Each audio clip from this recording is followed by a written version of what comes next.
Welcome to ఆర్ఫీ TV news. Nandikotkur Atmakur మున్సిపాలిటీలోని చెత్తను సేకరించిన కాంట్రాక్టర్ అధికారులు టిప్పర్ల ద్వారా నందికొట్కూరు డంపింగ్ యార్డుకు తరలించడం సిగ్గుచేటని సిపిఎం నాయకులు, ప్రజాప్రతినిధులు, ప్రజలు శనివారం చెత్త తరలిస్తున్న టిప్పర్లను అడ్డుకోవడం జరిగింది. ఈ సందర్భంగా సిపిఎం నాయకులు పి పిక్కిరి సాహెబ్, మున్సిపల్ చైర్మన్ దాసి సుధాకర్ రెడ్డి, కౌన్సిలర్ చాందు భాష మాట్లాడుతూ ఉన్న యార్డులోనే దుర్గంధం ఎదజల్లుతున్న ప్రజలు అనారోగ్యాలకు గురి అవుతున్నా పట్టించుకొని మున్సిపల్ అధికారులు ఆత్మకూరు చెత్తను ఇక్కడకు తరలించడంపై శ్రద్ధ చూపడం ప్రజలు అసహనం వ్యక్తం చేశారు. ఆత్మకూరులో సేకరించిన చెత్త అంతా టిప్పర్ల ద్వారా నందికొట్టూరు డంపింగ్ యార్డుకు తరలిస్తున్న కాంట్రాక్టర్ పై అధికారులపై చర్యలు తీసుకోవాలని వారు డిమాండ్ చేశారు. స్థానిక మున్సిపల్ అధికారులు ఆత్మకూరు చెత్తను నందికొట్టూరు డంపింగ్ యార్డుకు తరలించేందుకు అనుమతులు ఉన్నాయా, ఎవరు ఇచ్చారని వారు ప్రశ్నించారు. మున్సిపల్ చైర్మన్ కు తెలియకుండా చెత్తను డంపింగ్ యార్డులో ఎలా అనుమతి ఇచ్చారని వారు పేర్కొన్నారు. ప్రతినిధులు, సిపిఎం నాయకులు ప్రజలతో కలిసి చెత్త తరలిస్తున్న వాహనాలను అడ్డుకొని స్టేషన్ కు అప్పగించడం జరిగింది. స్థానిక ఎమ్మెల్యే ఈ విషయంపై దృష్టి సారించి ఆత్మకూరు నుండి వస్తున్న చెత్తను రానివ్వకుండా చర్యలు తీసుకోవాలని వారు కోరారు. లేని పక్షంలో ప్రజలను సమీకరించి మున్సిపల్ కార్యాలయాన్ని దిగ్బంధం చేస్తామని వారు హెచ్చరించారు. ఈ కార్యక్రమంలో దుదేకుల బాబు, ఖలీల్, జావీద్, లక్ష్మీదేవి తదితరులు పాల్గొన్నారు.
ఎన్ని కొట్టుకుంటే ఇదే బాగుంది నీకు.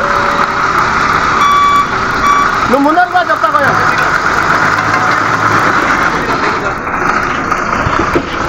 అల్లే ఎన్నికిరా కట్టేసుకో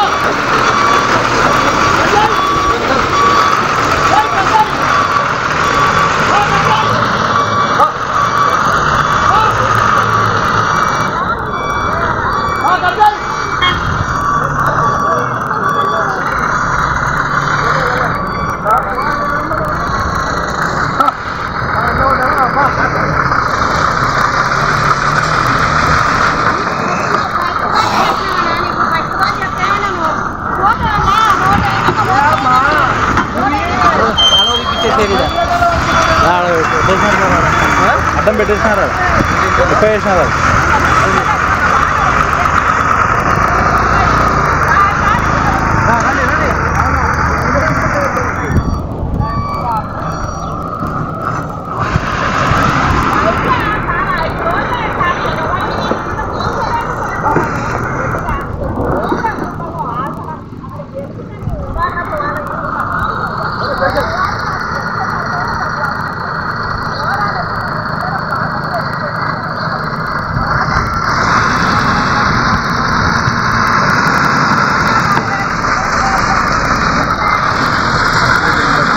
ఆహా.